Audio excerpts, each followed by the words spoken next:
Welcome to another edition of the DawgHouse. As always, it's always a special edition, but this week's going to be a little different. If you think I'm going to be all cutesy and funny and happy and all this other stuff like I've been, you got another thing coming. It's morning. It's a beautiful day out. Monday, today is a day off for me. Largely because it's Memorial Day. Thank you to those who given the ultimate sacrifice for our country. As you can tell, I'm wearing one of the American themed hats from the good old-fashioned Rome Braves, and as well as the jersey today, which is probably not a smart thing given it's already hot out here. Anyway, last week I threw out a trivia question. Nobody got it. About the Palm Beach Cardinals. What is the oddity about their ballpark? They share their ballpark with the Jupiter Hammerheads, which is Miami Marlins affiliate. I still want to get back down to that ballpark. It's a nice ballpark first and foremost, but also I just want to see if anything's different from Palm Beach to Jupiter. Probably not, because Palm Beach draws about the same amount as Miami Marlins does, but at their ballpark, so probably not. But you know, it's still a ballpark, so, and a good ballpark at that. So we'll see if I can get down there. Anyway, today I want to talk about, actually not last week, but the last 3 weeks. D-Harb, you got me. Your offense raked, dude. My offense actually showed up, but it wasn't as good as yours, and you got a couple of those pitching stats that got me.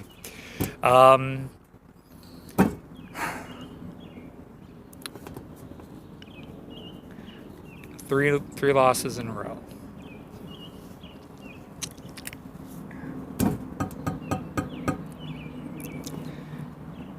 Last 2 weeks, I contributed my offense kind of the bed a little bit. But this week had everything rolling. Pitching was great. Hitting was solid. D-Harb just showed up. So it made me think last night, because I tossed and turned even after the Braves won last night. But I tossed and turned a little bit, trying to figure out why the last 3 weeks haven't gone my way. And it's because I've allowed it to happen. Let's be honest. I've allowed it to happen. Ant beat me. I let him beat me. Rymart, the only time he's ever going to talk smack now is to me. Beat me.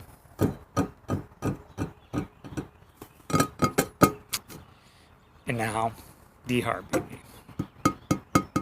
And now I'm a half game out behind Jeremy, the team that I actually smoked out earlier in this year.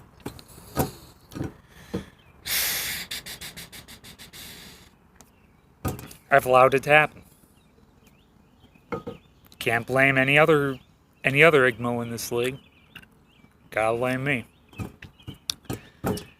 So, it is morning, and it's kind of symbolic because this is going to be morning in the BFFFL. Okay, it is going to be morning for me, not MOURNING, but it's going to be a new start. Why? Because we've all taken my little stick for granted, the year of the Sav Dog. You know what? You know what I have not said in the last 3 weeks on here? The year of the Sav Dog. That's why I've been losing, because I have not been saying it. This week, Will, you and your bad trade offers and everything else, will experience, this is the year of the Sav Dog, all right? This is the year that everybody will feel it. Ant, Cody, B Green, not Cody, Cody I beat. Ant, B Green, Rymart, and D-Harb, you beat me. You got me. I allowed it to happen. Not again. So, Will, you're going to get hit big time. You're going to get bit by the dog. You're going to be taken to task by the dog. This is the year of the Sav Dog. This is the summer of Sav. This is everything of the Sav Dog. Everybody will experience it from here on out. All right. Nothing else will be said because I do have an offense. Austin Meadows is raking. Carlos Santana has been a nice pickup. Trey Mancini's been nice. JT Realmuto's starting to warm up. Juan Soto's warming up. And Avisingo Garcia, by the way, I own copyright to that, all of you, is starting to rake it a little bit. So I feel good. My pitching, as you know, as I was talking to Bihar, aka Bedell, last Friday, that pretty much we were talking about embarrassment of riches, not on the offensive side, but pitching. Scherzer, DeGrom, Verlander, Price, Bassett. Gotta beat those dudes. Now, also, speaking of that, again, I got the pitching. I will be in every week at the very worst, but I will also make sure I will win this week. I guarantee it. Okay? I'm putting everyone on notice like AEW did Saturday night to the WWE. Okay? I'm going to bring it, and there's nothing anyone can do about that. Okay? I'm going to take down Will this week. Next week is Billy Ball. Him and his love for Billy Hamilton. And by the way, Billy, don't send me another Josh Donaldson trade offer. I do not want Josh Donaldson. I already have a third baseman. Okay? I don't want Donaldson. I don't want any part of Donaldson. Don't offer him to me. Got that? Now, the other part after Billy Ball is going to be the one and the only evil empire man himself, Bedell. And then the week after is A-Harp. So I'm going to go through the Brothers Harbor, and then I got to go through the Brothers of Bad Trades, and then I got to go through, and then a new start again. So that's how my schedule's shaping up. The reason why I'm saying it is the next 3 weeks I may be preempted because of my trip, because it's my summer vacation trip, and it's going to be nice. Frisco, Texas, home of the Rough Riders. Arizona, see the Diamondbacks and Dodgers. San Diego, Padres, Nationals. And Los Angeles to see the Mariners and Angels. And then the minor league, Rancho Cucamonga, Quakes against Lake Elsinore Storm. Going back to Albuquerque, my favorite minor league team, really, the Isotopes. Not because they're Simpsons, because that park's awesome and the logo rocks. They play the New Orleans Baby Cakes. Of course, it's fitting they call it New Orleans and a bunch of babies. Then El Paso, see the Chihuahuas, the Padres affiliate. Really excited about that one. They play the Oklahoma City Dodgers.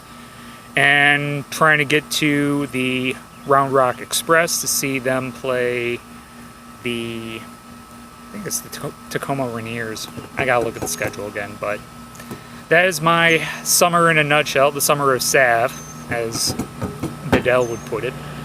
So I may be preempted.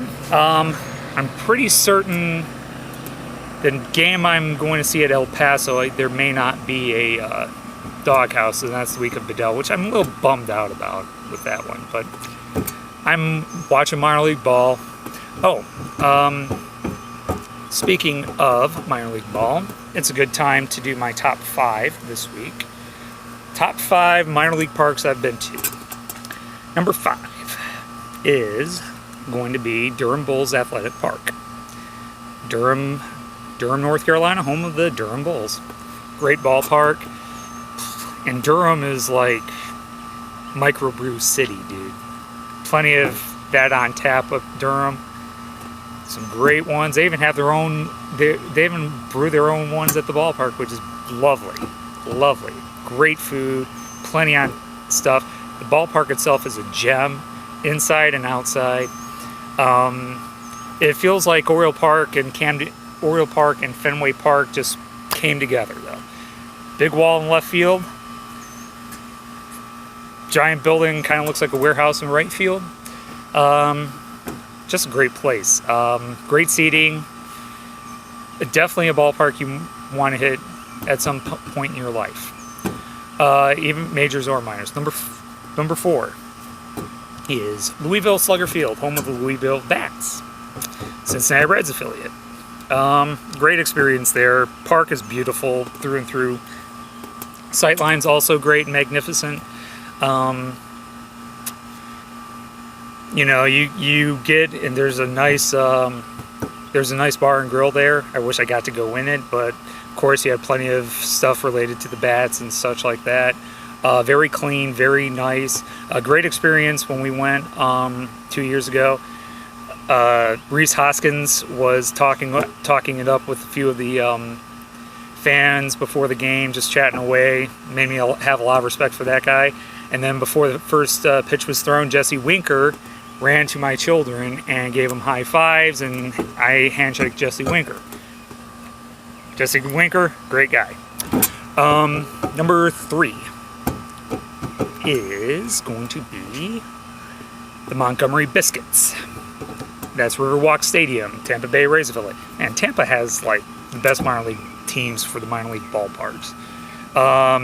It's kind of a misnomer. It's not really by the river, but you're right by a railroad track, and the ballpark is actually, some of it's based in an old railroad station, which is real neat. Food there is top notch all around. I can't say enough about it.